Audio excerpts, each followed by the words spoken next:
Abbiamo la necessità di capire che virus è.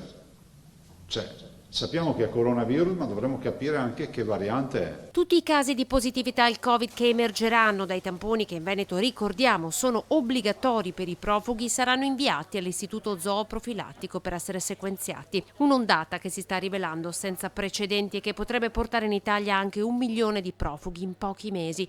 Ecco perché, spiega Zaia, è importante il controllo sanitario con la profilassi anche per i bambini.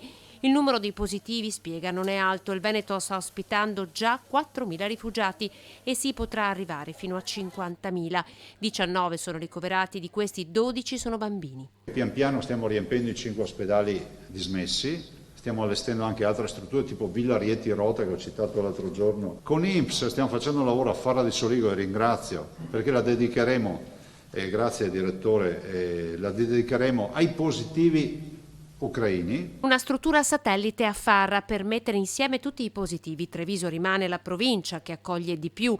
1234 sono già nella Marca, seguono le province di Venezia e Padova. Il tasso di positività per ora si ferma al 3%, intanto continua la corsa alla ricerca di posti letto. Da domani sarà riattivato Monselice con 150 posti letto, il vecchio ospedale per capirci. Da giovedì attiviamo quello di Asiago, 120 posti letto,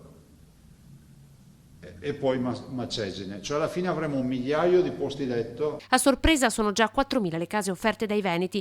Zaia lo annuncia con orgoglio.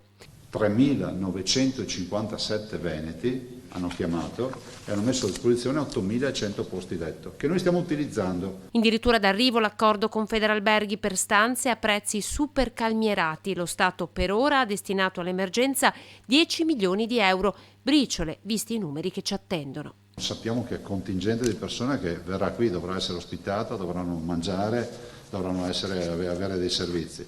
Ci preoccupa in questa fase di meno il tema delle spese sanitarie, ci preoccupa molto di più quello del sostentamento di queste persone. Quindi chiediamo che venga rimpinguato al governo, lo chiedo ufficialmente, il tema della protezione civile e quindi delle gestioni commissariali.